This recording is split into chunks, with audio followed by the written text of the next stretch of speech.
Bonjour à tous. À Lomé au Togo, une révision de la Constitution soulage les populations d'aller se fatiguer au soleil pour voter et désigner leur président. Ce sont les députés qui s'en occuperont désormais selon la réforme qui fait en même temps du poste du président un poste beaucoup plus honorifique, concret et des organisations qui se lèvent pour dénoncer la réforme politique. Nous allons en débattre tout à l'heure. En sport, Ali Moumouni a invité Marie-Rose Laleyag, elle est championne d'Afrique aux Jeux africains d'Accra au Ghana récemment dans l'épreuve du bras de fer, main gauche, main droite. Nous allons avec elle retourner sur place et vivre ces moments spéciaux et surtout recueillir ses impressions d'avoir ainsi honoré le Bénin avec beaucoup de brillance. Bienvenue sur l'Actu Matin.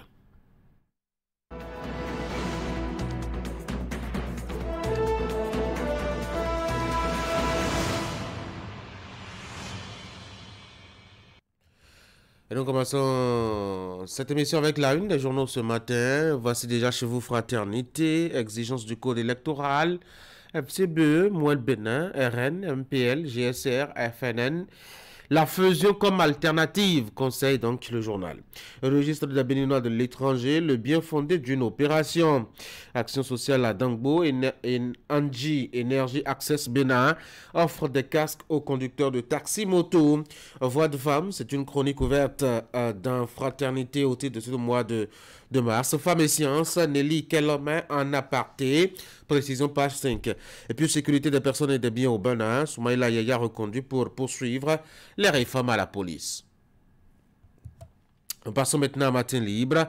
À l'occasion des 30 ans de la CIPO, le Bénin abrite le premier dialogue mondial sur la jeunesse. Le matinal, réforme du système partisan et enjeux électoraux de 2026. La démocratie interne, un défi pour les partis politiques. Contrôle de conformité à Cotonou. 2 stations-service mises sous scellé. Le matin, Bénin, premier dialogue mondial des 30 ans du CIPD. La jeunesse célébrée comme fer de lance pour le développement Bénin, décentralisation et gouvernance locale. 12 cadres nommés, régisseurs secondaires, détails dans les colonnes du quotidien. Triste note à la prison civile d'Apro-Misérité des députés du parti Les Démocrates empêchés de voir Rikiamadougou hier. La première criette pour cybercriminalité présumée. Un policier de l'OCRC a été écouté, nous apprend donc le journal La Tribune de la Capitale, près d'un mois de répression des infractions au code de la route. Les usagers de la route, des routes de Porto Novo, désormais droit comme I. Et puis, protection consulaire des Béninois de la diaspora. Patrice Talon s'engage et prend à tâche. Dynamisme, info, élection de Diomaye Faye à la tête du Sénégal. Et si ce modèle inspirait la jeunesse béninoise susciteuse de candidature, se demande le journal. Visa Info Bénin de Guépard Sancro. Jeannette Aurore a-t-il la maîtrise de son équipe? Le journal en doute visiblement. Carte sur table, renforcement des capacités sur les techniques de rédaction administrative sur l'art oratoire et en soins de premier secours des étudiants de l'UAC, l'UNA et de l'UNESTIM outillés. La décourse AC Ghislaine Faboum, félicité pour avoir démarré toutes les activités. Nous sommes de retour à la une de Fraternité pour la deuxième lecture. Exigence du code électoral, FCBE, Mouel Bénin, RN, MPL, GSR, NFN, la fusion comme alternative. Le registre des Béninois de l'étranger, le bien fondé d'une opération. Action sociale à Dangbo, Anji Energy Access offre des casques aux conducteurs de taxi moto. Voix de femmes et sciences, Nelly Kellerman en aparté avec Fraternité, sécurité des personnes et des biens au Bénin. Soumaïla Yaya reconduit pour poursuivre les réformes à la police. Ainsi donc, les informations à retenir à la une de publication ce matin dans Fraternité. Le conseil avisé de Fraternité donc aux différents partis politiques FCBE, Mouel Bénin, RN, MPL, GSR, FNN. Il faut fusionner pour ne pas disparaître. En tout cas, c'est la lecture du quotidien et la proposition du canard de Menottin ce matin à ces différents partis. Au regard du nouveau code électoral, ça va être très rude et très chaud en 2026, pressant le journal dans son analyse. Allez à la page 3 de la publication et retrouver les détails. À la page 2, entre-temps, vous aurez retrouvé le compte rendu du Conseil des ministres avec ces nominations qui ont été prononcées dans 2 ministères. Déjà, à la une de quotidien, le journal apporte quelques clarifications, notamment sur ces nominations. Au niveau du ministère de l'Intérieur et de la Sécurité publique, le directeur général de la police républicaine maintenu à son poste. C'est pour continuer donc les réformes à analyser et déduire. Fraternité ce matin, achetez le journal et découvrez les autres nominations faites à l'occasion, mais aussi et surtout les décisions prises hier lors du conclave hebdomadaire de l'équipe à Patrice Talon. L'actualité sur le continent, vous le savez, c'est l'élection d'un jeune à la tête de l'État sénégalais, 44 ans, signait-il mardi dernier. Diomaye Faye a donc été élu avec beaucoup de propositions qu'il aura faites lors de la campagne électorale et bien avant aussi, parmi lesquelles justement la sortie de son pays du franc CFA, des avis proposés par Fraternité ce matin, notamment celui de Pape Ibrahim Khan. Je ne suis pas sûr que la sortie du Sénégal du franc CFA sera aussi rapide comme on le pense. Alors, quels sont les éléments d'analyse et les arguments de l'homme? Achetez Fraternité à la page 8. Découvrez donc à quoi ça ressemble. À la 9, vous avez toujours d'autres détails sur cette actualité de l'élection au Sénégal. Désormais, on connaît à peu près, je dois dire, les dégâts entre griffes causés par le tsunami Diomaye Faye. Il a été élu avec environ 54% des votes exprimés dimanche dernier. C'est les résultats proposé par l'organe chargé de faire tenir les élections dans son pays. Le Sénégal devient la tête de pont de sortie de franc CFA. On verra bien si cette réalité va se concrétiser avec cet accès donc d'un jeune à la tête de l'État sénégalais. Allez, maintenant on va passer à l'information avec une belle dame que je vous présente ce matin. Ingrid, bonjour. Oui, bonjour Tanguy et bien bonjour à tous. Pour le bulletin d'information, dans cette session, mini-session d'information, on aura les images de la célébration de la Journée internationale de la francophonie. C'est le ministère des Affaires étrangères qui a abrité la cérémonie de lancement des manifestations. On a également pris part à cette rencontre des ambassadeurs et la représentante résidente de l'Organisation internationale de la francophonie pour l'Afrique de l'Ouest. Détails à suivre. À la page santé de cette édition, nous parlerons de la semaine de vulgarisation du volet assurance maladie du projet ARCH. L'opération a permis de sensibiliser la population sur les offres disponibles pour les détenteurs de la carte des personnes privilégiées par l'État. Détail aussi à découvrir. Et voici le bulletin chez vous.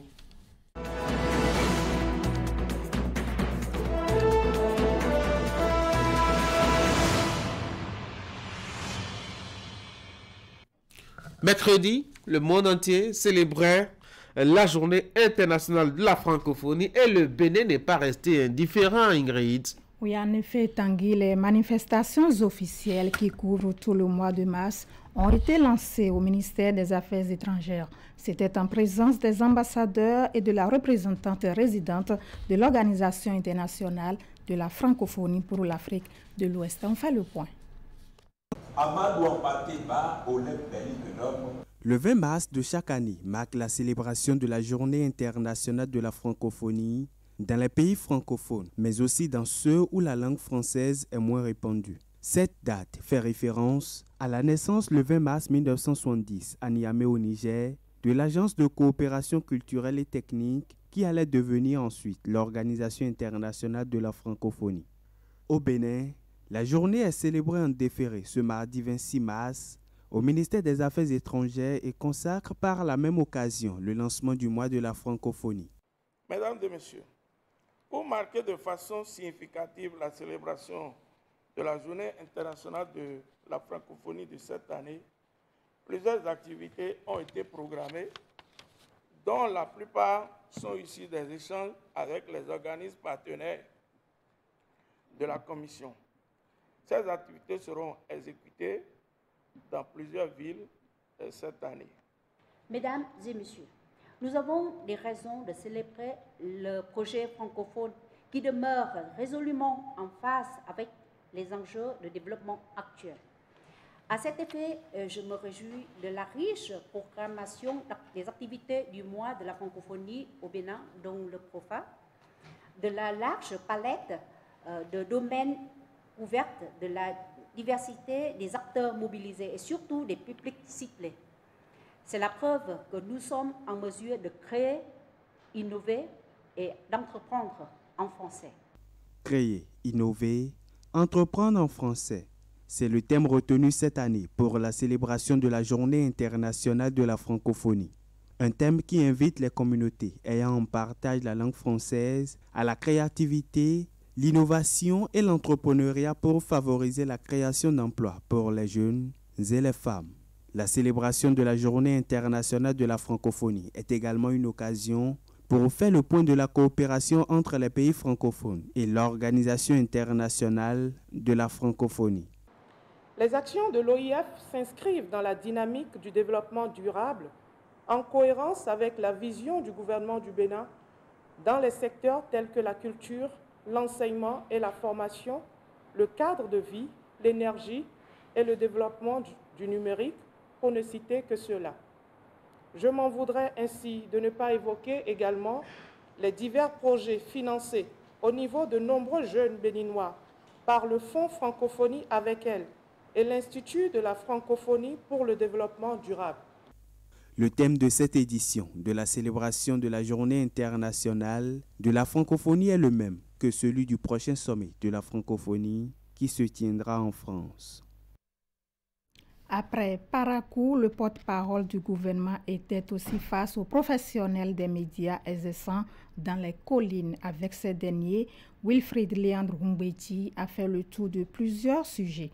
Des nouvelles dispositions du code électoral révisées aux mesures d'amélioration des conditions des AME et autres, les échanges ont été l'occasion d'informer les participants à la conférence de presse sur bien d'autres actions et projets de l'exécutif. Le point avec Emet Hélène Amonso et Georges Vaudounon. Le cadre d'échange est instauré depuis un moment. Il permet aux participants de revisiter les grands sujets qui font l'actualité dans le pays. Face aux professionnels des médias exerçant dans les collines, le porte-parole du gouvernement a une fois encore sacrifié à la tradition. Wilfried Léandre Humbeti a répondu à de nombreuses questions, dont celles sur les nouvelles dispositions contenues dans le code électoral révisé, notamment l'accord de coalition parlementaire. Quand vous avez conclu un accord de coalition parlementaire, la loi exigeant maintenant que vous ayez au moins 20% de suffrages dans chacune des 24 circonscriptions électorales pour pouvoir participer à la répartition des sièges, à l'attribution des sièges. Si d'aventure, vous n'avez pas les 20% dans quelques circonscriptions, parce que si vous n'en avez pas dans quelques-unes, vous êtes éliminé de toutes les autres. Mais si vous n'en avez pas et que vous aviez conclu un accord de coalition parlementaire, la loi autorise maintenant qu'on aille regarder au sein de votre accord quels sont les partis qui ont fait au moins 10% de suffrages au plan national et on va considérer les suffrages de ces partis dans les circonscriptions où vous n'avez pas fait les 20%. On va additionner vos suffrages. Et si vous faites au moins les 20%, en ce moment, vous participez à la répartition des sièges. Par rapport aux mesures d'amélioration des conditions des aspirants au métier d'enseignant, le conférencier est aussi revenu sur les raisons qui justifient la décision de l'exécutif ainsi que son ambition de faire davantage pour ces derniers. Bien d'autres points ont meublé la rencontre, de la question des coupures répétées d'énergie observées ces derniers temps dans plusieurs régions du pays, le problème d'accès à l'eau potable dans la commune de Savalou malgré la mise en œuvre du programme d'urgence à la lutte contre la transhumance. Le porte-parole du gouvernement s'est prononcé en donnant plus d'éclaircissements. Le gouvernement travaille à faire du développement équilibré du territoire. Et il est vrai après que chaque commune est impactée de façon différente en raison des réalisations ici ou là. Et c'est pour ça que le code électoral qui vient d'être modifié demande à tous les partis de travailler à être présents partout pour favoriser le développement équilibré du pays. Rassemblés à la salle de conférence de la préfecture des collines, les professionnels des médias de la zone sont repartis plus renseignés. Après l'étape de Dassa, la délégation conduite par le porte-parole du gouvernement a mis le cap sur Abomey pour le même exercice. Retour au ministère des Affaires étrangères pour évoquer en images cette célébration. Il s'agit de la Journée internationale des droits des femmes célébrée en différé lundi dernier. Au cœur des réflexions, le leadership féminin, vecteur de développement. C'était en présence du ministre et de plusieurs autres personnalités. On en vient maintenant à la semaine de vulgarisation du volet assurance maladie du projet H. Elle est portée par la direction départementale de la santé des collines en collaboration avec la préfecture. L'opération a permis de sensibiliser les populations sur les offres disponibles pour les détenteurs de la carte des personnes privilégiées par l'État. On retrouve Imet Hélène Amoussou et Georges Vaudounon. L'annonce est faite ici officiellement et l'opération se mène depuis quelques jours dans la zone sanitaire d'Assa-Glazoué. Étalée sur une semaine, elle sera l'occasion d'informer les communautés sur le volet assurance maladie du projet Assurance pour le renforcement du capital humain Arche. Au contact des populations, les agents de santé, autorités locales et communales ainsi que les leaders d'opinion et ceux religieux expliquent aux détenteurs de la carte des personnes privilégiées les offres auxquelles elles ont droit. De 1960 jusqu'en 2016, aucun gouvernement, aucun régime n'a eu le courage de dire nous allons rendre la vie prévisible pour nos populations. Et à l'avènement du gouvernement du président Talon, un de ses programmes phares, c'est l'assurance maladie. Nous estimons que la survie et le développement de ce dispositif relèvent de notre responsabilité à nous tous. La prévoyance des risques n'était pas une habitude et de jour en jour, le gouvernement travaille pour son renforcement. Il y a un paquet de services qui est couvert par ce mécanisme, mais tout récemment, le Conseil des ministres a acté une amélioration de ce paquet en l'élargissant. L'objectif visé en initiant la semaine Arche est de rendre réelle et effective l'utilisation attendue de cette carte. Aux activités de sensibilisation est associée à chaque fois l'offre de consultation foraine. La manœuvre est placée sous le leadership des médecins coordonnateurs. Si ma santé est gâtée, je prends ma carte et je irai à dispenser là. Mais je ne donne pas l'argent. On me servit bien bon, bien normal. Bien consultation et on me regarde bien. Les gens, beaucoup, ils sont pris la carte. On met ça dans la maison pour dormir avec ça. On ne sort pas ça. En fait, l'idée est partie du constat selon lequel tout le travail que le gouvernement est en train de faire pour prendre en compte les personnes privilégiées de l'État n'est pas bien compris ou qui n'est pas du tout su par l'ensemble des bénéficiaires. Nous avons donc choisi de décréter une semaine pour que les élus locaux, les élus communaux, les leaders d'opinion, les agents de centres de santé, les responsables des centres de promotion sociale envahissent, n'est-ce pas, les contrées pour porter l'information à l'attention des bénéficiaires afin qu'ils ne gardent pas cette carte-là comme des cartes seulement devant servir à faire les transactions financières ou à aller voter. Démarrée par Dassa et Glazoué, la campagne de vulgarisation sera élargie aux autres communes du département des Collines. Fin de cette session d'information que je vous remercie d'avoir suivi. On se retrouve demain pour partager le reste de l'actualité. Ce sera avec Wahab Alikbara. Absolument, Wahab Alikbara sera à ma place ici pour conduire l'équipe du vendredi. Merci beaucoup à vous, Ingrid. Je vous souhaite de passer une très bonne journée. Mesdames et messieurs, dans la journée, vous aurez d'autres rendez-vous d'informations avec la rédaction de Canal 3 Bénin à 13h. C'est la grande édition de la mi-journée à 19h30. Celle du début de la soirée et puis à 22h30, celle de la nuit. C'est le dernier rendez-vous d'informations en tout cas sur Canal 3 Bénin de la journée. Entre temps aussi vous avez droit au bulletin d'information à 16h et à 11h. Ce sont de petits rendez-vous. Passons maintenant à l'actualité des sports.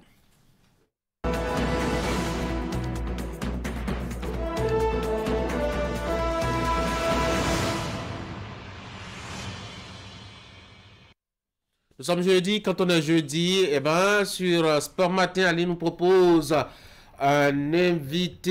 Aujourd'hui, il nous gâte un. On en aura 2 sur notre plateau avec beaucoup de médailles d'ailleurs. On va commencer déjà par l'homme, Jérémy Gbenro, qui est coach national de bras de fer sportif. Monsieur Gbenro, bonjour. Bonjour. Vous devrez être par ici avec votre poulain, Marie-Rose Lalayette, qui a fait des merveilles à Accra tout récemment.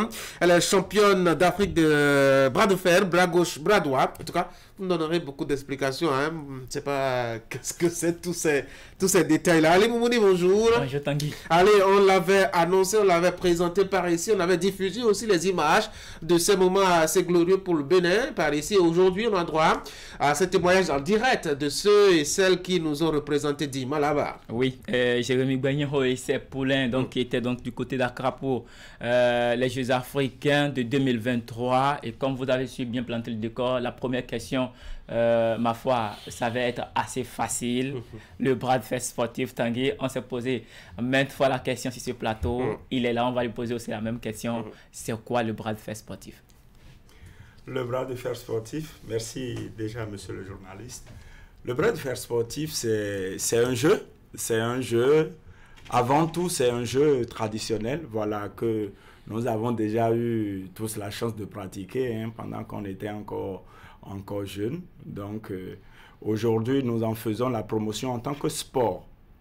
Et donc c'est toujours le même jeu mais qui est beaucoup plus codé, avec des règles et ses principes de victoire et de perte. Donc c'est un jeu qui se pratique voilà, avec les 2 mains, où on se tient les poignets, les deux adversaires se tiennent les poignets. Et de façon professionnelle, la lutte se mène sur une table professionnelle de bras de fer sportif. Donc voilà ce que je peux dire de façon... Donc quand on parle de bras de fer sportif, on voit ici, pour ce qui est du cas de Marie-Rose Lalayette, championne de bras d'Afrique, bras gauche, bras droit. C'est quoi la différence? Justement, c'est un jeu où vous pouvez compétir au bras gauche comme au bras droit. Donc vous êtes libre de vous inscrire pour une compétition que dans un seul bras. La preuve, c'est que... l'exemple, plutôt, c'est que nous avons des infirmes de bras qui n'ont qu'un seul bras, qui pratiquent d'un bras. Et si vous n'êtes pas fort ou vous êtes handicapé d'un bras, vous pouvez vous inscrire uniquement pour un seul bras. Donc vous pouvez être champion d'un seul bras et être perdant de l'autre bras. Donc comme on a très souvent nos bras de préférence, de prédilection. Exactement, c'est ça. Alors ceci dit, Tanguy, les forces dans les 2 bras sont assez différents alors. C'est pas pareil. Bon, oui. C'est comme quand vous mettez une personne debout et qu'il a les 2 pieds joints, vous restez derrière, vous essayez de la pousser. Vous voyez, le pied qu'il avance en premier pour pouvoir se retenir, c'est son pied de prédilection. C'est pareil pour le bras en quelque sorte. S'il avance le pied en premier, c'est sûr que c'est le bras de ce pied-là qui est le bras le plus fort. Alors, vu que vous êtes dans ce domaine, ça fait déjà quelques années, est-ce que vous avez déjà rencontré des personnes qui n'ont pas de pieds forts ou de bras forts? Non, on a toujours des bras forts. On a toujours un bras qui soit plus fort que l'autre, généralement. On en a, justement. Bon, c'est vrai, il y a beaucoup d'athlètes qui ont travaillé, vu qu'ils sont des professionnels du métier, qui ont travaillé pour développer de la force dans leurs 2 bras, pas des exercices intenses et réguliers et pendant des années. Donc du coup, quand on lutte, quand on compétit avec eux, on réalise qu'ils ont autant de force au bras gauche comme au bras droit. C'est le cas de notre championne, par exemple. Aucune de ses adversaires n'arrive vraiment à réaliser si elle est faible d'un bras ou dans l'autre, parce qu'elle les bat au même rythme et dans le même créneau. Et depuis des années, chaque fois quand vous allez voir, les matchs de Fédis sont impressionnants.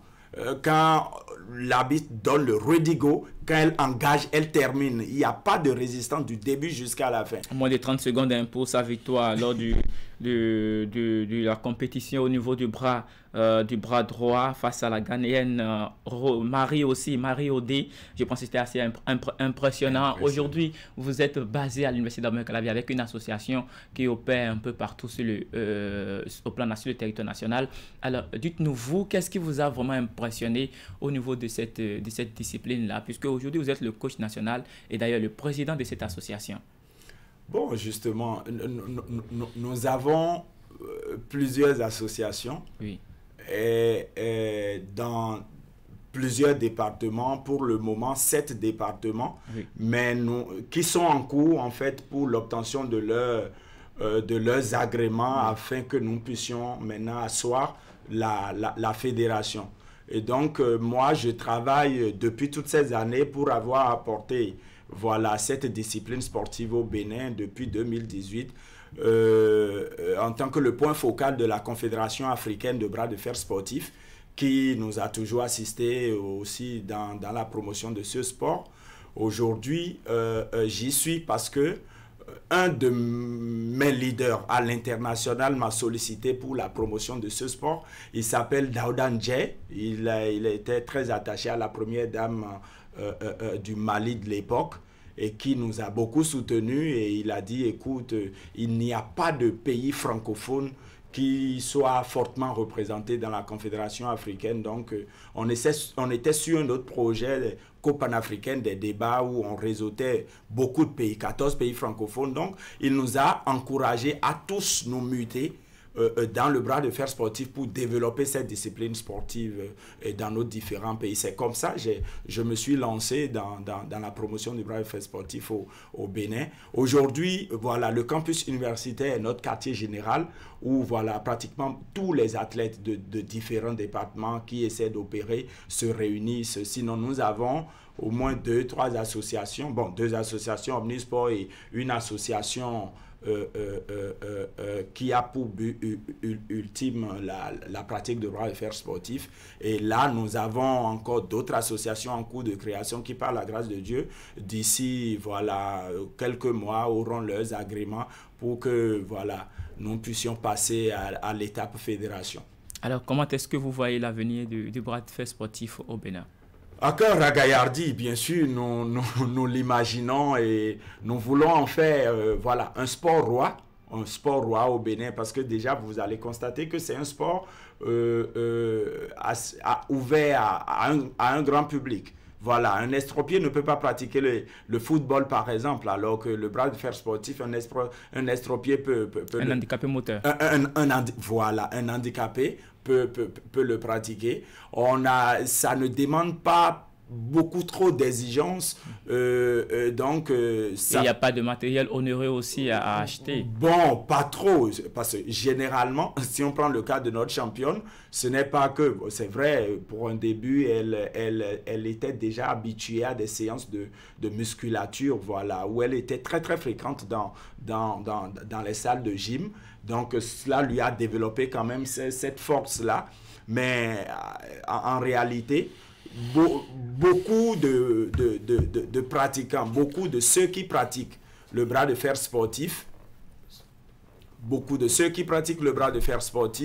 sont des personnes qui déjà par les exercices ou les travaux qu'ils font développent leur bras. Quand on prend un menuisier ou quand on prend un docker, quand on prend un soudeur, ce sont des gens qui généralement par leurs travaux développent une certaine force dans les poignets. Oui. Vous voyez? Bon, vous entendez déjà avis à vos voisins, soudeurs et mécaniciens. C'est pareil pour ceux qui font la musculature. Mais généralement, beaucoup de ceux qui sont dans ce corps-là, ils vont juste pour développer une certaine gabarit du corps, mais plus tard, ils n'ont pas la force, ce qui fait que généralement, il n'y a pas de gros bras qui puissent battre même le dernier athlète de sa catégorie. En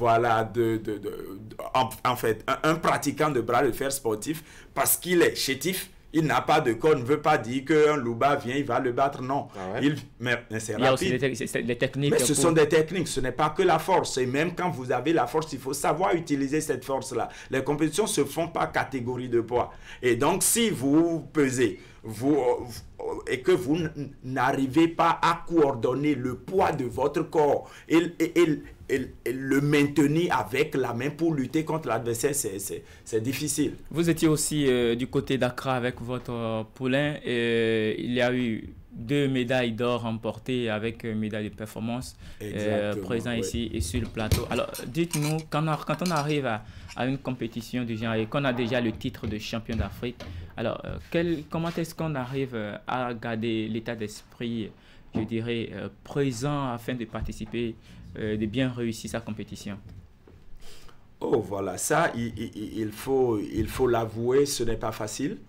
Ce n'est pas facile parce que, vous savez, être déjà champion d'Afrique et devoir reconfirmer sa place, c'est beaucoup stressant parce que beaucoup de pays vous attendent. Beaucoup d'athlètes vous attendent. Ils savent déjà comment est-ce que vous arrivez à lutter. Ils savent déjà vos techniques. Et donc, ils se préparent conséquemment. Donc, pour nous, tous les pays se sont préparés pour nous, spécialement même pour la catégorie 65. Même l'Égypte, qui est le first dans le bras de fer sportif. Bon, pas le first.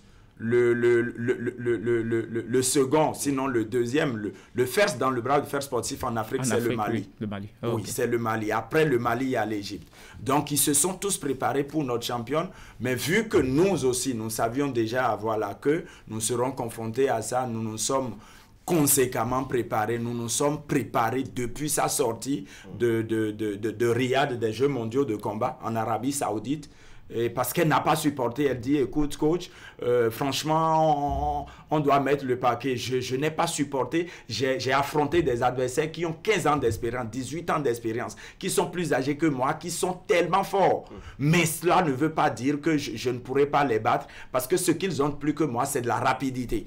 Et donc, on a travaillé là-dessus, on a travaillé sur des techniques. Donc, on était confiants et on rassurait d'ailleurs nos autorités que par notre athlète, nous allons remporter des médailles. Allez, en image, grâce à Christelle, on verra bien sûr la finale qui a opposé Marie-Rose Laleye à Marie-Odé. C'était pour le bras de fer au niveau, bien sûr, du bras droit, si je ne me trompe.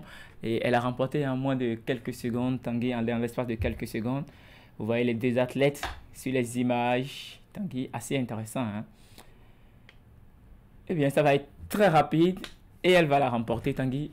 Marie-Rose est en plateau avec nous. Bonjour, bienvenue à Canal 3. Je veux bien la défier là et voir si elle peut être vraiment championne sur mon plateau aussi. Voilà. Et ce qui est fait. Allez, Marie-Rose, bonjour. Bonjour monsieur, bonjour à tout le monde. Bonjour. Bienvenue sur le plateau de Canal 3. Merci beaucoup. Allez, vous étiez à Accra, vous avez remporté les 2 médailles qui sont sur la table. Vous pouvez les porter. Portez-les. Okay. Ces 2 médailles d'or qui ont permis au Bénin de mieux se positionner au classement général de ces 13e Jeux africains. Alors, dites-nous, vous, quand vous démarrez de Cotonou, c'était quoi l'objectif? Est-ce que vous étiez sûr de pouvoir remporter les 2 bras? L'objectif était de confirmer ma place. Je me disais dans ma tête, malgré la taille des athlètes et tout, j'allais m'en sortir. J'étais focus sur l'objectif, j'avais confiance en moi. Et ce qui m'avait aidé là-bas, c'était ma concentration. J'étais super concentrée et je ne laissais passer aucun détail au fait. J'analysais chaque athlète ghanéen qui compétissait avant moi. Je regardais leur technique parce que je voulais affronter les Ghanéens en fait. Donc je me préparais en conséquence. Du coup, ça a été facile pour moi de les affronter. Quelle était la faiblesse de leur technique, notamment la Ghanéenne? La Ghanéenne, elle était super agitée et un peu stressée. Donc moi, j'étais concentrée. Je me disais, bon, sinon, elle avait la force. Mais elle avait super confiance en elle aussi. Elle se disait qu'elle allait me battre. Du coup, vous allez remarquer dans les images où elle se défoulait? Ouais, et c'était pour évacuer le stress. Mais quand j'avais tenu ça, j'ai senti qu'elle était stressée parce que ça, genre... Ça tremblait. Ça tremblait. Donc, Donc, voilà. tant qu'il essaie d'engagement. Je crois que c'est seulement en football qu'on peut être stressé. Non. Avec le bras de fer, c'est une autre histoire. Ah ouais? Ouais, si tu laisses passer un détail, c'est que l'adversaire peut rapidement te battre. Donc ça dépend de l'état d'âme de l'adversaire aussi. Ne te dis pas que c'est moi, j'ai la force. Non, ça ne dépend pas de la force, c'est la technique, la concentration et... Si on doit vous battre, il faut passer par quelle technique? Me battre. Il faut me filer votre technique parce que moi j'ai envie de vous battre devant les téléspectateurs. Parce que je serais assez curieux que vous veniez sur mon plateau et que vous me battiez. Moi je me dis, ce n'est pas pour me vanter, mais je me dis avant de me battre, il faut avoir plus de force. Ah oui. De force que moi. Donc, sinon, la technique que vous avez exercices d'haltérophilie, le temps de revenir pour m'attaquer à votre bras. Allez, c'est un jeu d'homme au départ. Qu'est-ce que vous êtes? Quelqu'un dirait, qu'est-ce que vous êtes allé chercher dans cette galère? Le bras vous de fer. femmes. Oui, parce qu'à l'école même, c'était ça. Hein. Oui, c'était les garçons. Chez nous, dans la tradition africaine, les femmes, ce n'est pas pour les trucs de force. Bon, je me dis, rien n'est destiné à l'homme. Tout ce que l'homme peut faire, la femme aussi peut le faire. Donc, le bras de fer est venu à moi juste par hasard. Je me suis juste lancé dedans. Je l'ai découvert par le biais d'un ami qui m'a parlé de ça. Je suis une passionnée du sport en général. Donc, elle me dit, ouais, Phoenix, je sais que tu peux faire si j'ai un coach qui a besoin des femmes pour pouvoir pratiquer le bras de fer sportif. Donc, je me suis juste lancé dans l'inconnu l'année passée, en mai 2023. Seulement l'année passée? Oui, seulement l'année passée. Vous êtes déjà sur le toit du continent. C'est quand vous avez beaucoup d'étoiles sur la tête, certainement, actuellement. Je me dis, c'est Dieu qui l'a voulu. C'est Dieu qui a voulu que je sois à cette place aujourd'hui. Mais qu'est-ce que ça a changé dans votre vie depuis le retour de Ghana? On est la star du quartier, non? Vous promenez chaque matin avec les médailles pour montrer à tout le monde. Non, je ne me promène pas. Moi, je passe inaperçu au fait. Je ne montre pas à tout le monde que c'est moi, non. Je peux passer devant toi sans que tu ne le saches que c'est moi la championne d'Afrique. Allez, preuve d'humilité, elle fait assez de preuve d'humilité. La preuve, les médailles étaient avec moi, même ces 2 médailles de l'année passée sont toujours avec moi. Vous n'avez pas peur que votre coach vous les vole? Ah ouais, sérieusement? J'ai confiance en lui. D'accord. Alors, Jérémy Gbeniro, on parle toujours de bras de fer sportif. Aujourd'hui, vous êtes sous les projecteurs. Après Accra, c'est vrai que même lorsque vous étiez à la CAN, ce n'était pas aussi connu de tous. Aujourd'hui, tout le monde en parle. Même au haut niveau de l'administration publique. Alors, quelle sera votre prochaine démarche, puisqu'on sait qu'il n'y a pas encore une fédération officielle installée au pays? Justement, ça c'est le plus grand défi que nous avons à relever justement pour d'abord faciliter les choses à l'administration et à nos autorités.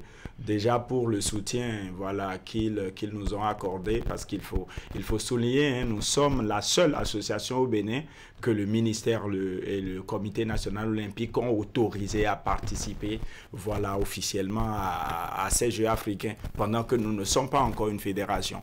Donc ça, c'est à saluer, sûrement parce qu'ils nous ont suivis, ils ont vu nos exploits, ils ont vu ce de quoi est-ce que nous sommes capables. Et ce que vous avez prouvé déjà à Accra.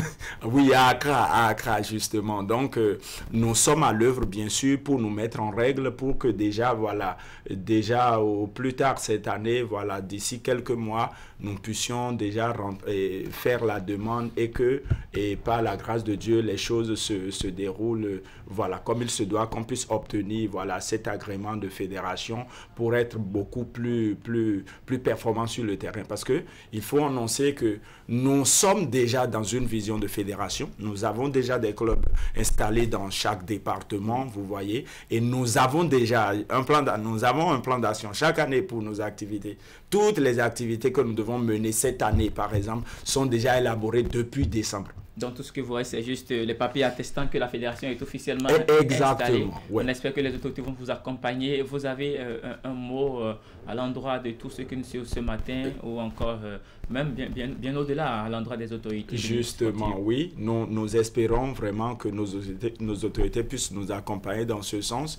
Et l'appel que nous avons lancé, c'est que le bras de fer sportif peut être le sport roi du Bénin, parce que nous devons aussi réfléchir en ce sens, quel sport pourrait révéler le Bénin si nous arrivons à avoir ce genre de performance aujourd'hui à l'international, et si on nous accordait un peu plus de chance, un peu plus de crédit sur 1 an, 2 ans pour voir ce que nous pouvons faire du Bénin en matière du sport à l'international par le bras de fer sportif, que nous arrivions à le prouver pour que le Bénin au moins puisse dire voilà, nous avons 1, 2, 3 sports qui sont rois au Bénin et que le bras de fer sportif en fait partie. Ça, c'est mon défi, et je travaille de façon pertinente et sérieuse pour y arriver, et je sais qu'un jour ça le sera. Une petite similitude, hein, Marie-Rose Laleye. Aujourd'hui, on peut dire que vous êtes plus ou moins la preuve vivante que cette historique appréciation des Amazones, puisqu'on parle là, Tanguy, de force dans les bras des Amazones, vit toujours au plan au pays. Alors, vous, c'est quoi votre ambition aujourd'hui? Puisque si c'est le titre africain, vous l'avez, là, pour les Jeux africains, votre prochain objectif, c'est quoi? Je vise les Jeux mondiaux. Actuellement, au retour de Accra, nous sommes en plein préparatif pour la Coupe du Monde qui aura lieu à Moldavie en août.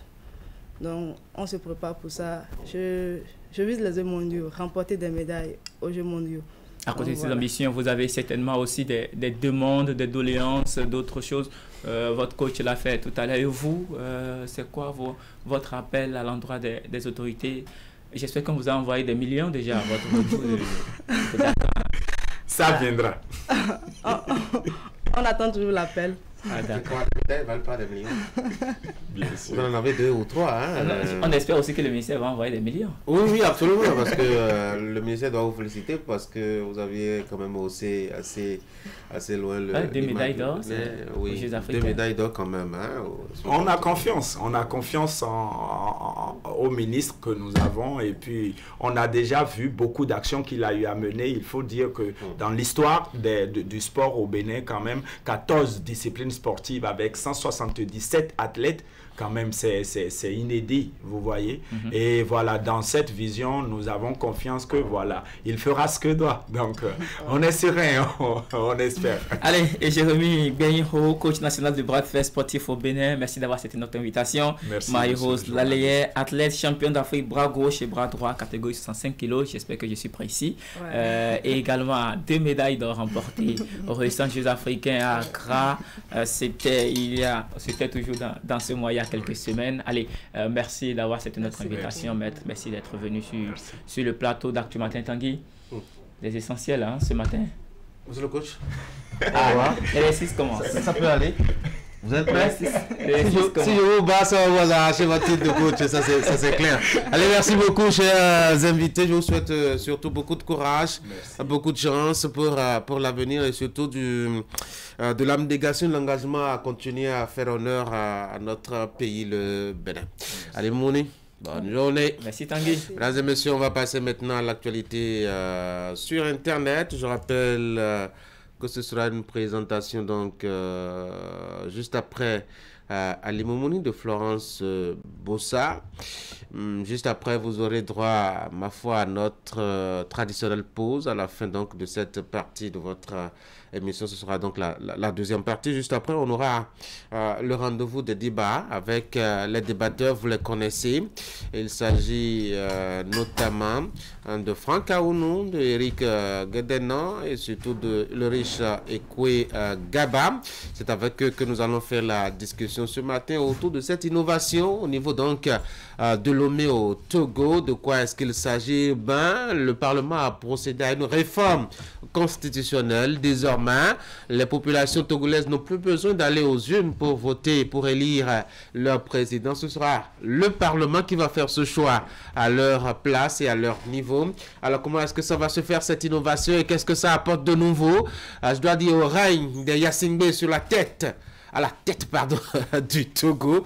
C'est, je dois dire, le cœur de notre discussion ce matin. Vous aurez droit à la fin à la revue de presse. Mais en attendant tout cela, voici chez vous. Et maintenant, l'actualité sur le net.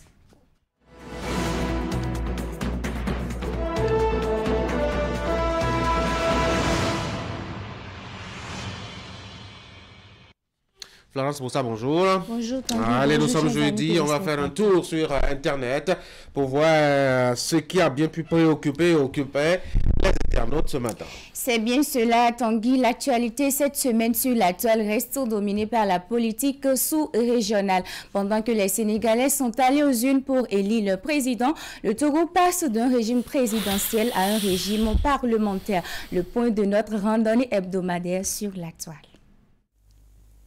Démarrons par cette actualité de Bassirou Diomaye Faye, qui a été élu 5e président du Sénégal à l'âge de 44 ans, à plus de 50% des suffrages lors du scrutin du dimanche 24 mars 2024 au Sénégal. Sa victoire dès le premier tour de l'élection présidentielle le distingue comme le plus jeune candidat à remporter une telle victoire dans l'histoire du Sénégal.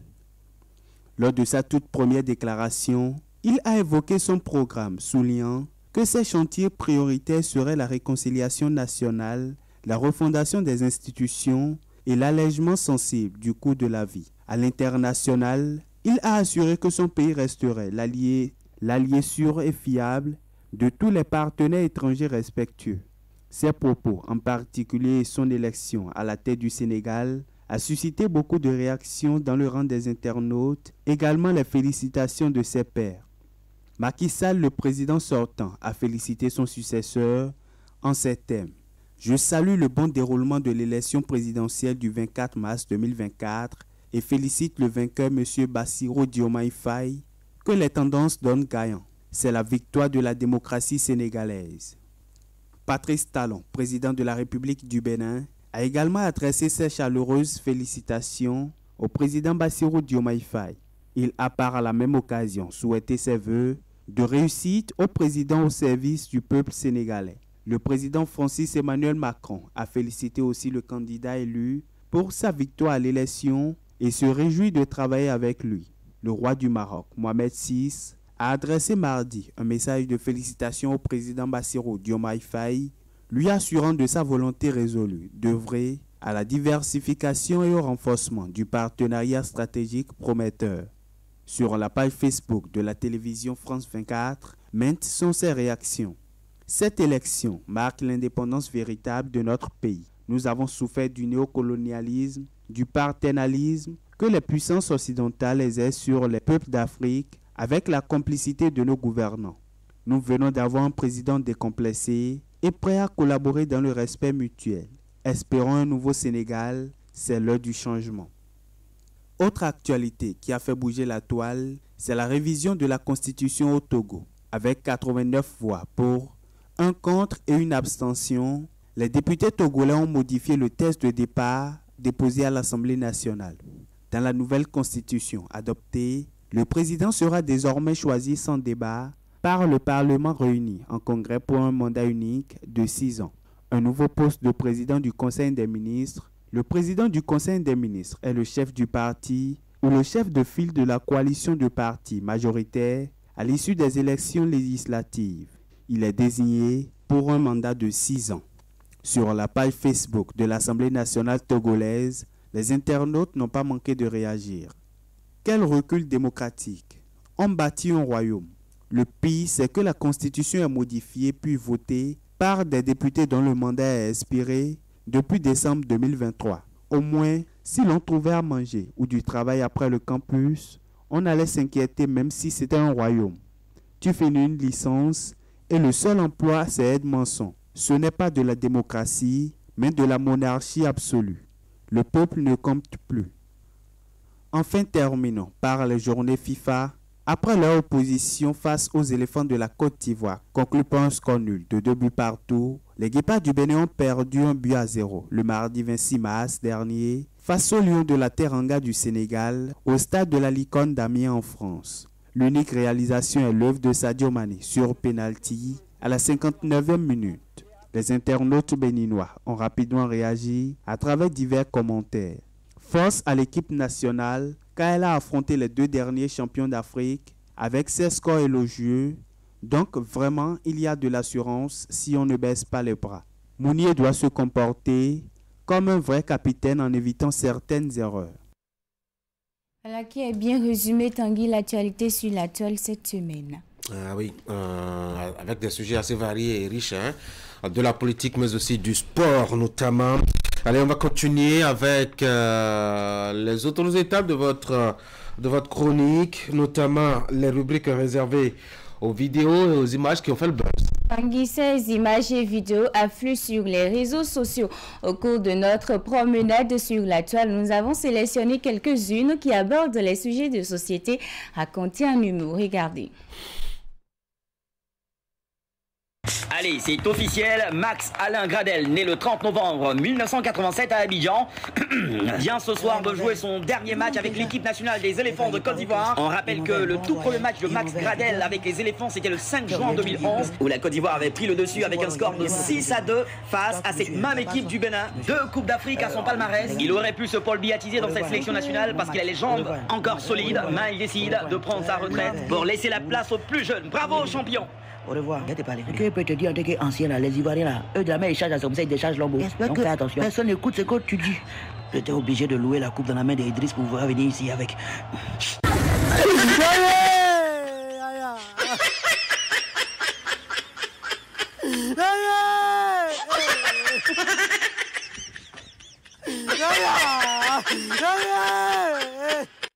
Ça fait mal à quelqu'un.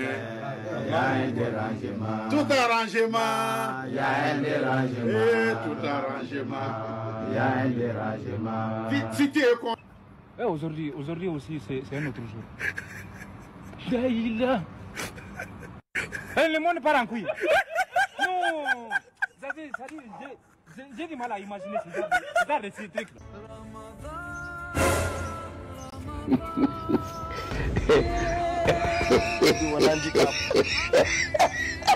You be mumu. You think say they wise? You are a mumu man.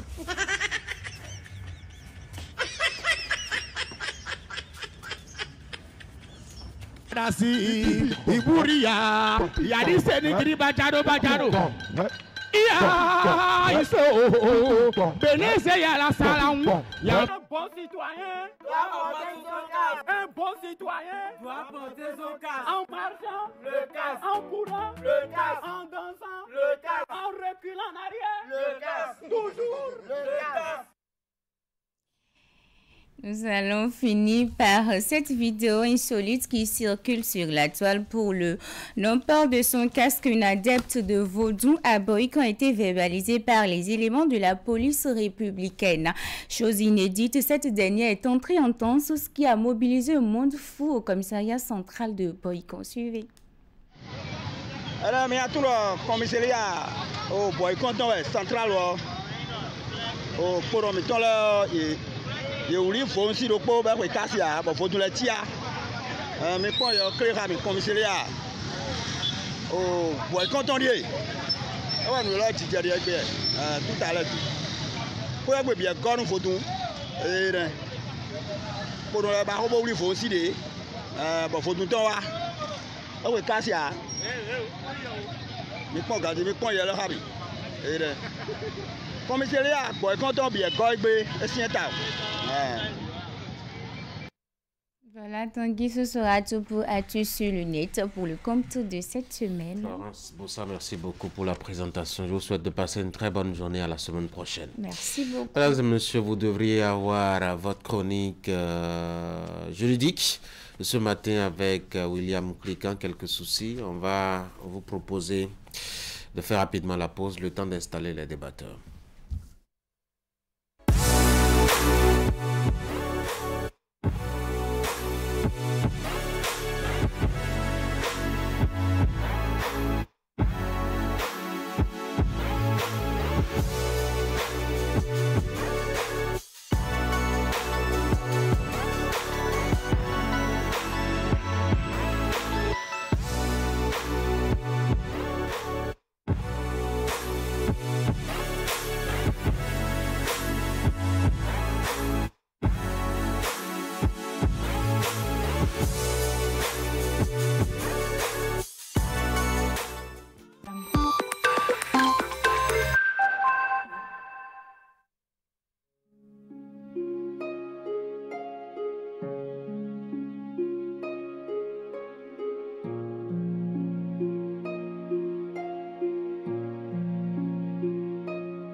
vous avez le choix.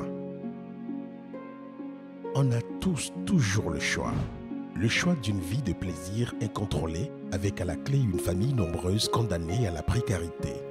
Ou le choix de construire un foyer heureux et équilibré avec le nombre d'enfants dont vous êtes en mesure de vous occuper convenablement. C'est ce deuxième choix que vous propose l'AFIA. L'AFIA, c'est une gamme complète et efficace de solutions pour planifier les naissances et mieux assurer l'épanouissement et l'avenir de votre famille. L'AFIA, le bonheur de votre famille. Vous nous avez fait confiance, nous aussi. Vous nous avez adoptés, nous aussi. Merci d'avoir choisi Air Froid. Ainsi, nous avons amélioré pour vous la qualité de nos climatiseurs. Nous avons développé une marque 100% écologique conçue spécialement pour notre climat tropical avec une basse consommation d'énergie électrique. Vous êtes en zone de baisse de tension? Adoptez le climatiseur Air Froid Inverteur, spécialement conçu et amélioré pour supporter de fortes baisses de tension. Visitez notre showroom à Cotonou, à 100 mètres de l'église Saint-Jean. Air Froid, des climatiseurs à basse consommation d'énergie électrique. Contacte 61 17 63 77. Site web airfroidbenin.com.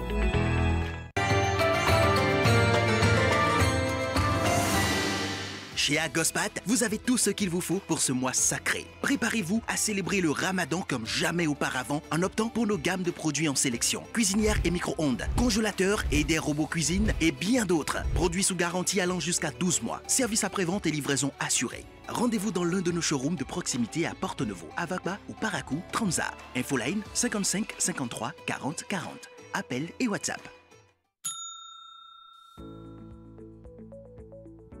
Coucou mes Marios, alors je m'apprête à déballer ma nouvelle machine à laver achetée chez Mikem Technologies. On y va. Il s'agit du lave-linge Samsung, l'original 10 kg. Bon, à l'achat, le vendeur m'a dit que je n'aurais pas besoin d'un plombier pour l'installer. Et voilà. Alors, suivez la démo. Je raccorde le tuyau d'alimentation d'eau au robinet. Bon, là, j'ai deux options, le lavage à chaud ou le lavage à froid. Alors, à froid, cold. Il faut bien visser le second bout au robinet. Voilà.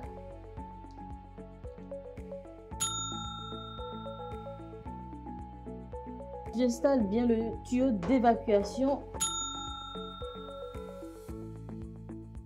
J'ajoute mon linge sale, bien sûr. Mon détergent, super important. Voilà, très bien. Et hop, c'est parti. Et voilà, faites comme moi, facilitez-vous la vie. Procurez-vous donc dès maintenant votre lave-linge dans l'une des boutiques Néo et Allo à partir de 279 900 francs CFA.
L'information est tombée comme cela, avec, à la grande surprise, en tout cas, de la plupart de ceux qui l'ont apprise.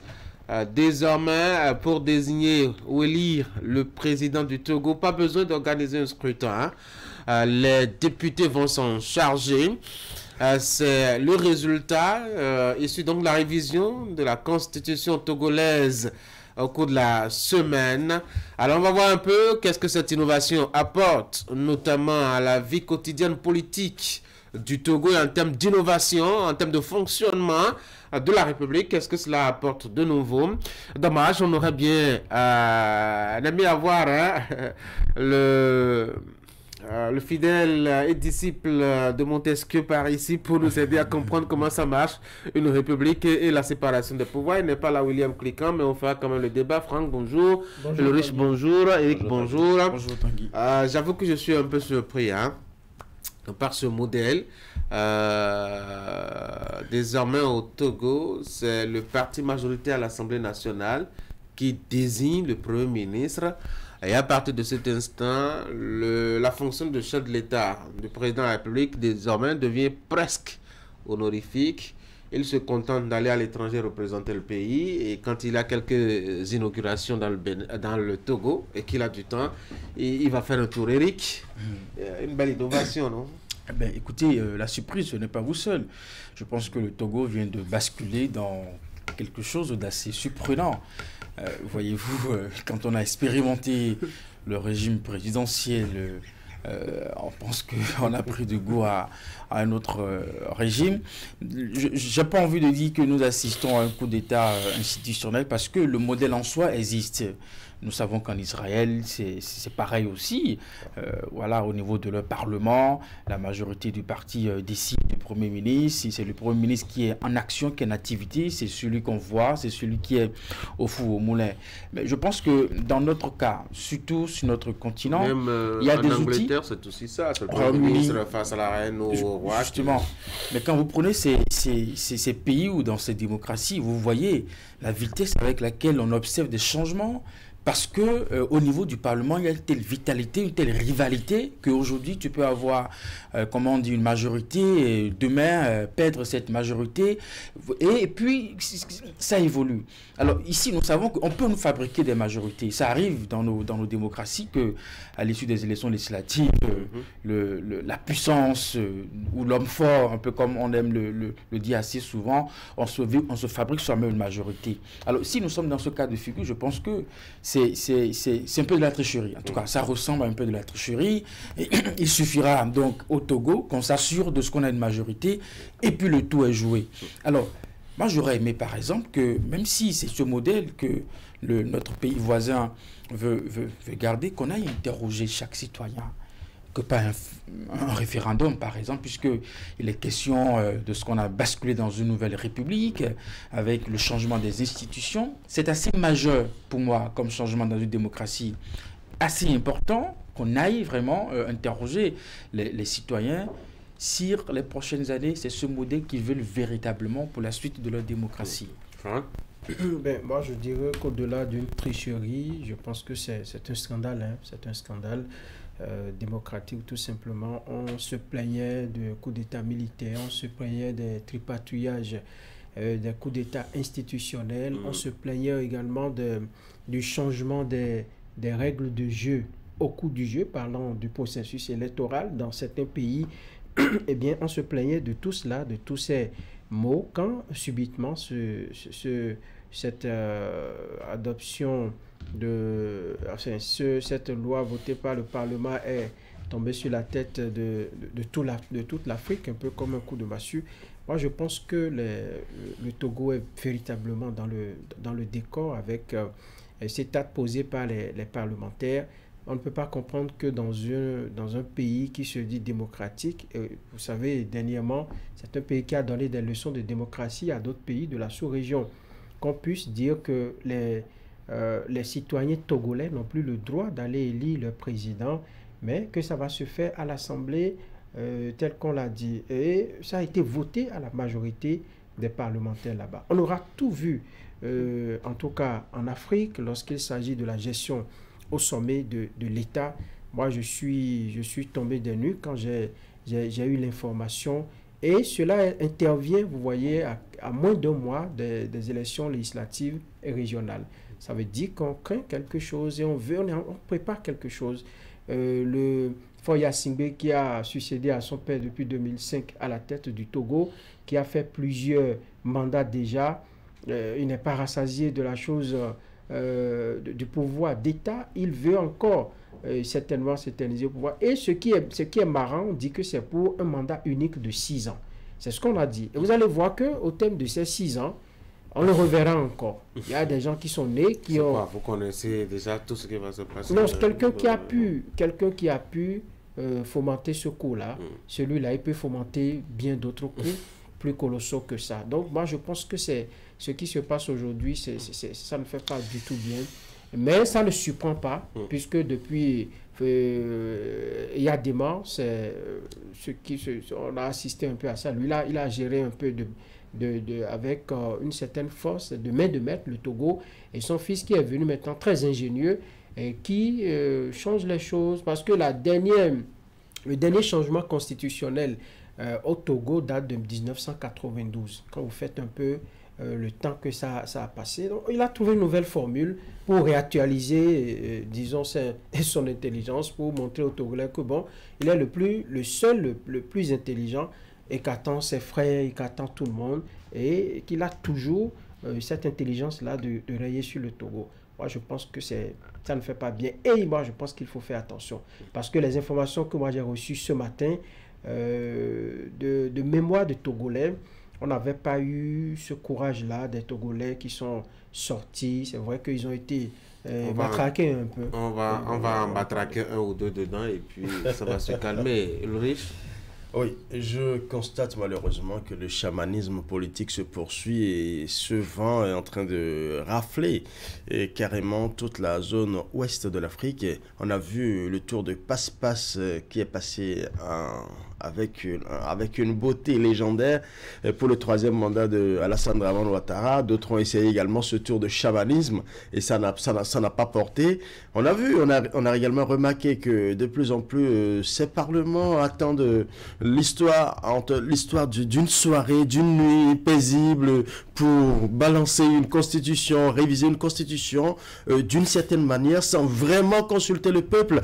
C'est vraiment du chamanisme. On est en train de faire juste du abracadabra en politique pour donner une sorte de démocratie teintée de toutes les couleurs. Vous savez, le régime en soi existe, mais c'est la passation du régime présidentiel au régime parlementaire, la manière dont ça a été fait. Ça pose un véritable problème. On aurait pu quand même consulter le peuple. On aurait fait un référendum. Tout le monde s'accorde. Et d'ailleurs, la conférence des évêques est en train de suggérer actuellement au président Faure Gnassingbé de ne pas promulguer cette loi, de l'expliquer d'abord, d'expliquer le bien fondé de cette nouvelle constitution au peuple avant de pouvoir. Mais le problème, c'est au peuple que le peuple disait non, je n'ai pas compris. Il y a justement de fortes chances que le peuple refuse tout simplement parce que vous n'êtes pas plus tard qu'hier, ils ont été gazés proprement.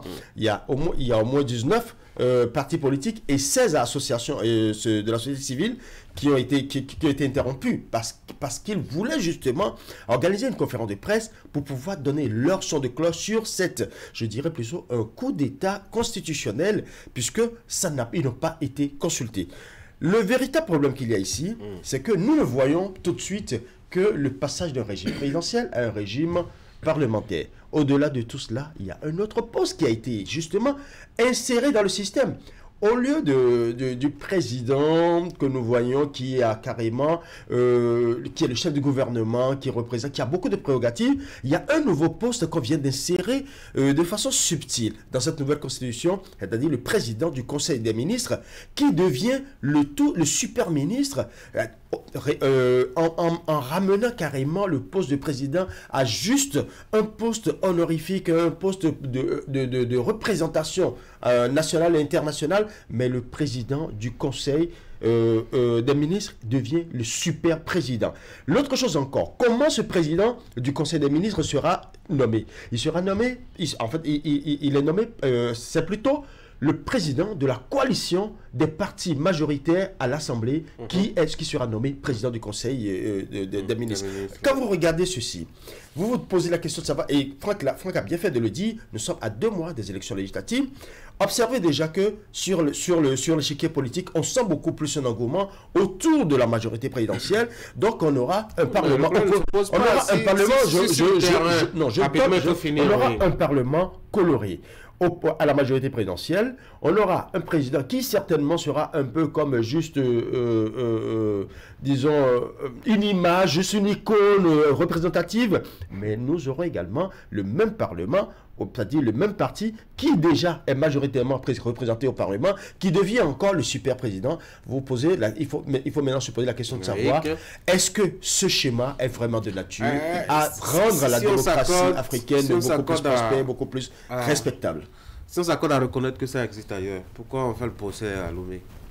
Non, je pense qu'on ne peut pas perdre de vue qu'il y a une volonté, n'est-ce pas, pour Faure Gnassingbé de continuer par régner. Autrement, c'est quoi l'objectif de tout ce changement, de tout ce bouleversement institutionnel? On a expérimenté un régime et on s'est dit, bon, ça a des limites. Et c'est là qu'il faut faire observer qu'aujourd'hui, dans la tête de nos leaders, on utilise des mécanismes à l'intérieur de nos démocraties, n'est-ce pas, pour légiférer un peu son pouvoir, pour donner un peu un sens, n'est-ce pas, à son pouvoir. Vous l'avez dit, si ce modèle, on ne peut pas l'attaquer dans la mesure où un État souverain peut décider à un moment donné de quitter un régime présidentiel pour un régime parlementaire, avec les mécanismes qui vont véritablement avec. Mais ici, il y a un truc qui blesse. Nous parlons quand même d'un homme qui est au pouvoir depuis 2005. Voyez-vous, et à chaque élection, soit on révise la Constitution qui lui permet de revenir après dans la compétition électorale. Il arrive toujours à se faire élire à un taux assez écrasant, j'ai envie de dire un score purement soviétique. Et maintenant, je pense que quand on a fini d'expérimenter tout ça, on a réfléchi. Et je pense qu'on a mûri un peu l'idée.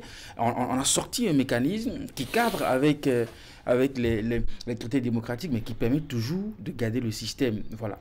Et peut-être après les 6 ans, on peut trouver d'autres idées. Moi qui pensais qu'avec l'élection de Faye, cela peut inspirer nos leaders politiques à se dire, on peut, comme on dit, faire un temps raisonnable, un peu comme Macky Sall qui est en train de finir de partir, et laisser la compétition et permettre à d'autres personnes de pouvoir démontrer à la face de leur peuple ce dont ils sont capables. Si Faye échoue, on retiendra qu'il est venu au pouvoir par le pouvoir des urnes, il a eu l'opportunité de faire ce qu'il pouvait faire. Voilà.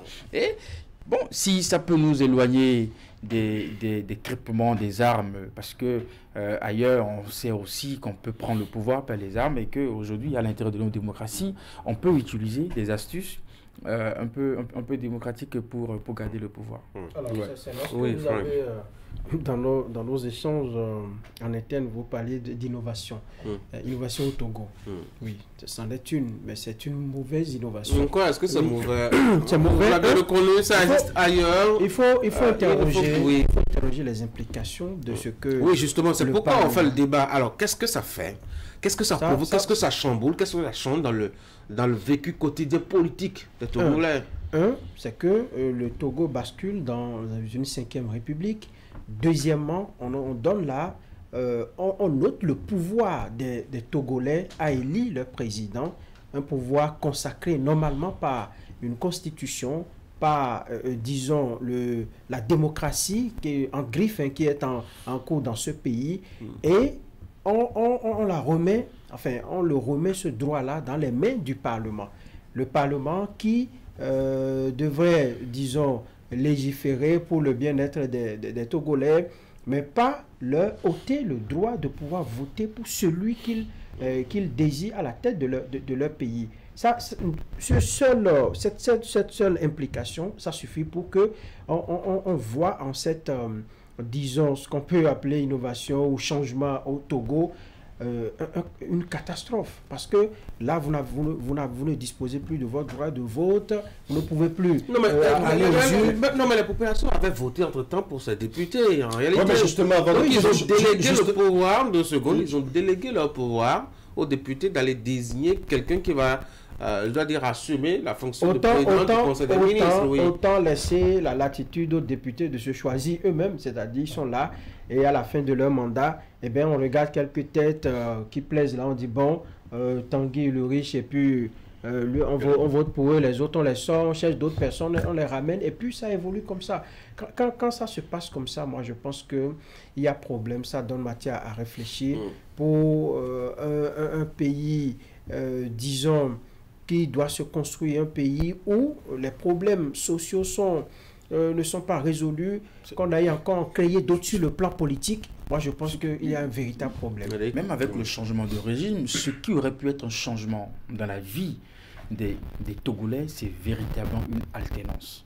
Enfin, pour qu'on puisse prononcer un autre nom à la tête de ce pays comme un autre président. Est-ce que les Togolais sont dérangés pour ça? Bon, écoutez, est-ce qu'il peut même l'exprimer? Parce que Ulrich l'a évoqué, par exemple, quand le vote a été intervenu, le parti de Jean-Pierre Fabre, ils ont voulu faire une conférence de presse dans une salle, c'était pas dans les rues de Lomé, mais la police est venue, comment on dit, les chasser. Et donc, ils n'ont pas pu tenir véritablement leur activité. Et donc, on ne peut même pas prendre une position, n'est-ce pas, sur un sujet aussi important dans la vie de chaque citoyen. Ne serait-ce que créer de la contradiction pour permettre aux citoyens togolais de savoir véritablement dans ce dans quoi on est en train de les engager. Et donc, le véritable changement serait été véritablement une alternance digne de ce nom.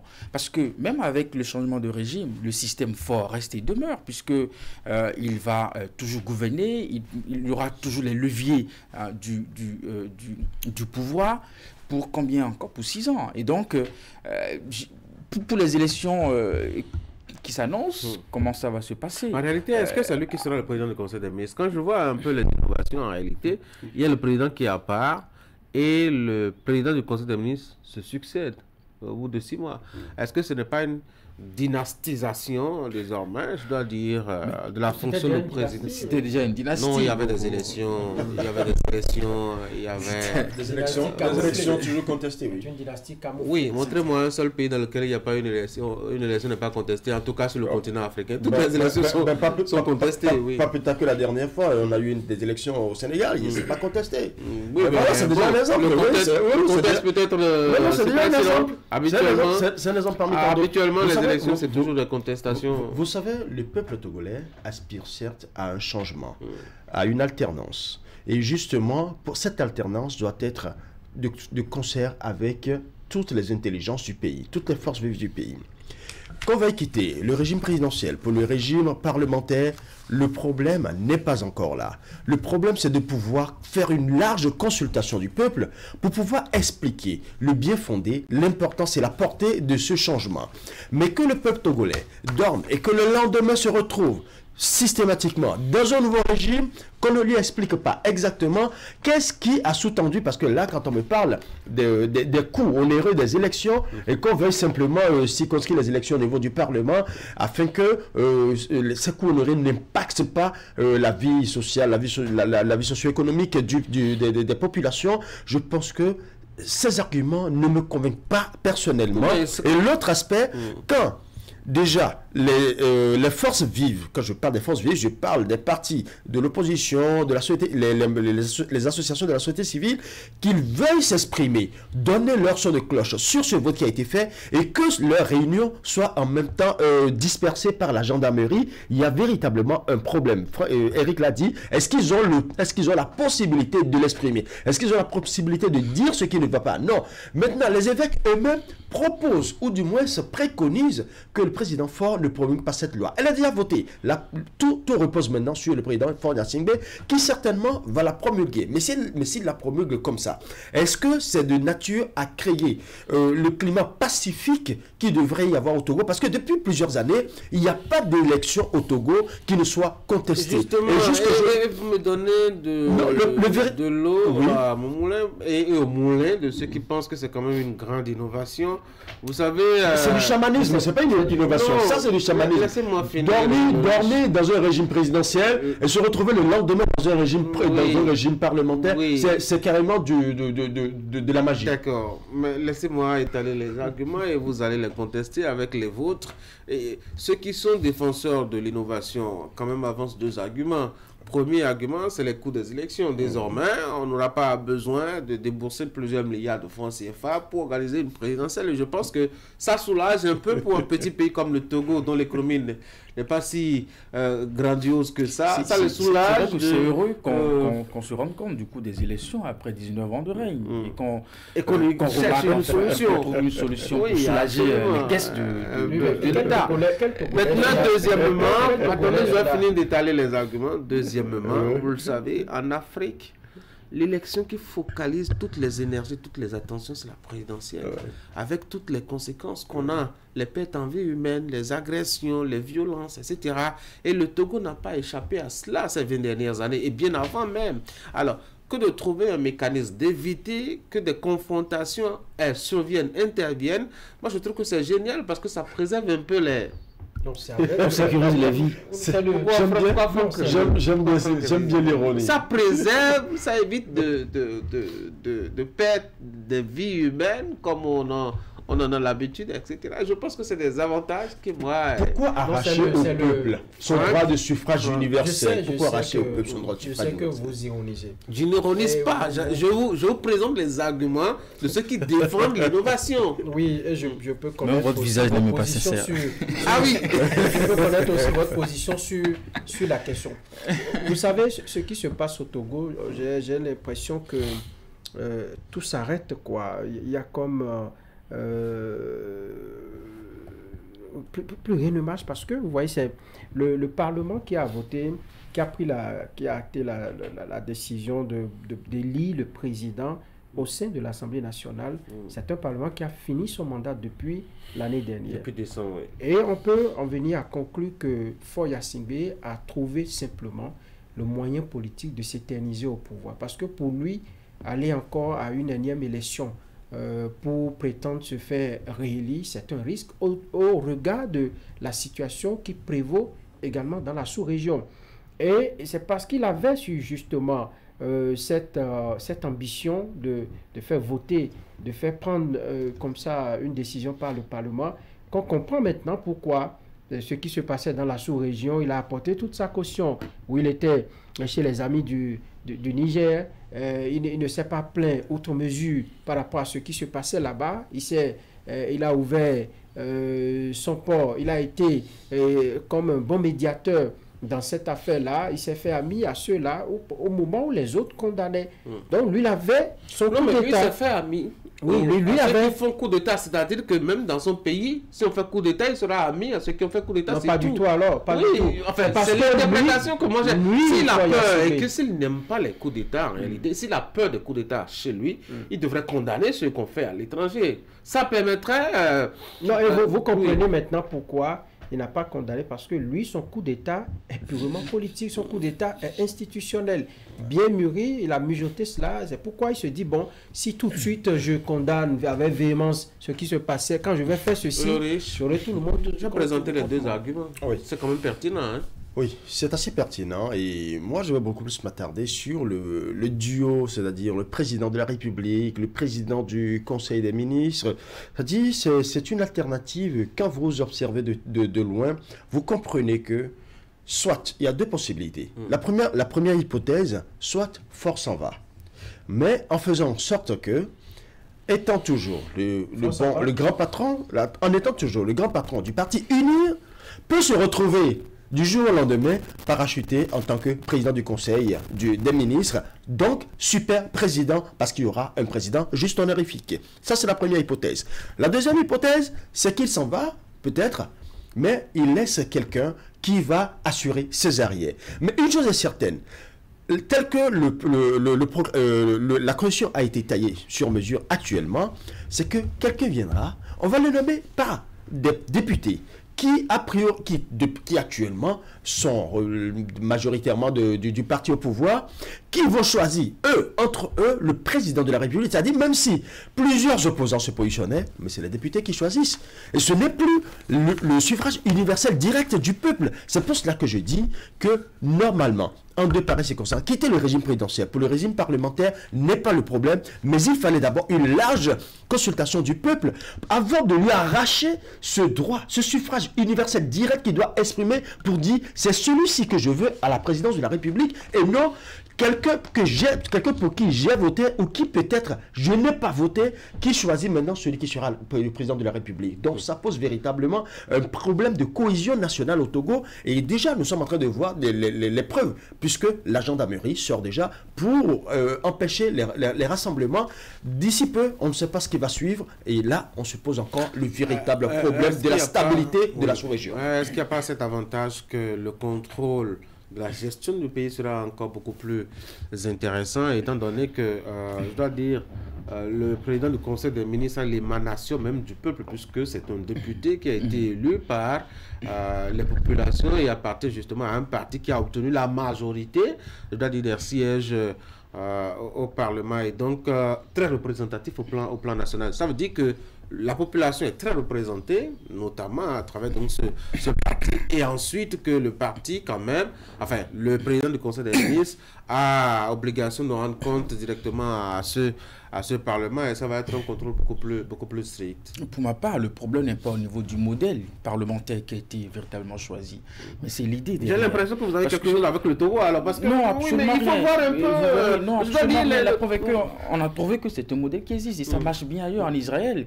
Et dans ces pays où ce modèle existe, vous voyez, quand on veut mener un mouvement de contestation à un Premier ministre, comment les rues de Tel Aviv brûlent, ils sont chaudes, au point où un Premier ministre, on demande même la démission d'un Premier ministre parce que son nom est cité dans des dossiers et puis tout ça, vous voyez. Donc, vous voyez à quel niveau de démocratie ces pays ont atteint avant d'exercer vraiment ce genre de modèle. Je pense que vous conviendrez que nous ne sommes pas dans ce cas de figure. Déjà qu'on empêche même à des groupes politiques de pouvoir se prononcer sur le sujet.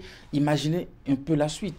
Donc, il n'y a que le modèle a été choisi, certes, mais ça risque de ne pas se faire exactement comme ça se fait ailleurs. Et c'est là la tromperie, c'est là la tricherie. Voilà. Et j'espère que cela ne fera pas tache d'huile dans les autres démocraties de notre sous-région. Après le vent des coups d'État, on ne va pas quand même connaître aussi le vent des 4e, 5e républiques qui vont basculer dans des régimes parlementaires. Oui, mais à quoi est-ce que vous vous attendez avec cette loi qui a été votée? Fois s'en va, ou fois devient président, il reste dans l'ombre, et puis il y a un premier ministre, enfin pas un premier ministre, un président du Conseil des ministres qui travaille tout le temps, ou bien il quitte sa fonction de président, et il devient député, et puis il se fait élire. C'est une hypothèse que moi j'exclus. Oui, qu'est-ce qui va se passer avec, ou quel est le schéma dans lequel vous pensez que le parti majoritaire à l'Assemblée nationale qui a voté ce test, à quoi est-ce qu'il pense à votre avis? Moi, je voudrais me donner le temps de recouper un peu les informations pour voir l'étendue des pouvoirs du président du Conseil des ministres. Et surtout du président aussi. Du président aussi, pour mieux apprécier et pour mieux répondre à votre question. Sinon, jusque-là, si, par exemple, le président de la République doit aussi prendre part, disons, au Conseil des ministres régulièrement, même le président du Conseil des ministres, je pense que lui-même sera limité dans ce qu'il doit faire. Donc, Fort se retrouve président du Conseil des ministres ou président à titre honorifique, ça sera toujours Fort. Et celui qu'il va nommer ne sera pas plus fort que Fort, et donc Fort sera toujours Fort. Moi, je pense que c'est toujours Fort qui est là et qui veut toujours rester. Fort ne veut pas partir, il ne veut partir nulle part. Il veut, un peu comme son père, mourir peut-être au pouvoir. Et les Togolais se donnent, disons, j'imagine la peine que se donnent aujourd'hui les Togolais en vivant cette situation. Mais malheureusement, ils n'ont pas la possibilité d'extérioriser cela. Le matraquage a commencé déjà. Mais je pense que pour un pays où le père a régné jusqu'à sa mort à la tête du pays, le fils qui est là maintenant et qui attend tout le monde pratiquement, je pense qu'on devrait faire un tout petit peu attention et ne pas, disons, pousser le bouchon trop loin. C'est important. Le riche. Oui. Moi, je n'affirmerai pas tout de go que Fort ne partira pas parce que tout le jeu politique est encore ouvert. Mais une chose est certaine, on voit un peu de loin le schéma de Poutine, Medvedev, et on se dit, c'est vrai que Poutine a compris un peu, a appris la leçon. C'est Poutine ou Poutine? Poutine, s'il vous plaît. Ah. Il faut faire attention à cet aspect-là parce que mettre quelqu'un au poste de président en essayant de le juguler, de le gérer d'une certaine manière, et lui concentrer tout le plein pouvoir de l'exécutif dans les mains, parfois ça échappe au contrôle. Et justement, positionner quelqu'un qui est un peu comme du saupoudrage, parce que là, président, juste à titre honorifique, pendant que l'on gère tout le gouvernement, l'on gère toutes les décisions du gouvernement, là au moins on se dit, je ne suis pas président, puisque quand vous écoutez les Togolais aujourd'hui, les Togolais disent souvent, pour la majorité, ils disent souvent, non, nous sommes fatigués de la dynastie Gnassingbé. Et le problème, ce n'est plus que nous voulons quelqu'un d'autre, que nous voulons un président, mais plutôt nous voulons précisément quelqu'un d'autre au pouvoir. Maintenant, ce quelqu'un d'autre, on peut l'envoyer au pouvoir, c'est-à-dire il passe par le filet, les filets du Parlement pour pouvoir atteindre la présidence de la République, mais dénué de toutes ses prérogatives, parce que là, ce n'est qu'à titre honorifique.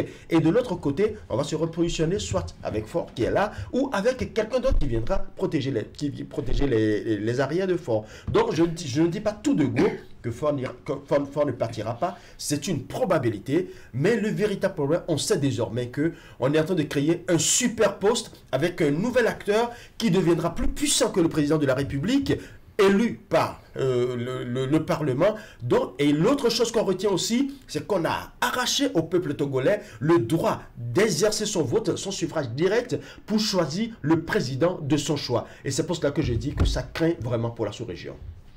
Oui, on va finir, Eric. Non, je pense que le retrait de Faure, même dans ce régime parlementaire, va beaucoup me surprendre. Absolument. Il n'est pas si vieillissant que ça. Il est encore jeune, il a encore la force, et donc il peut encore jouer véritablement un rôle, même dans un régime parlementaire.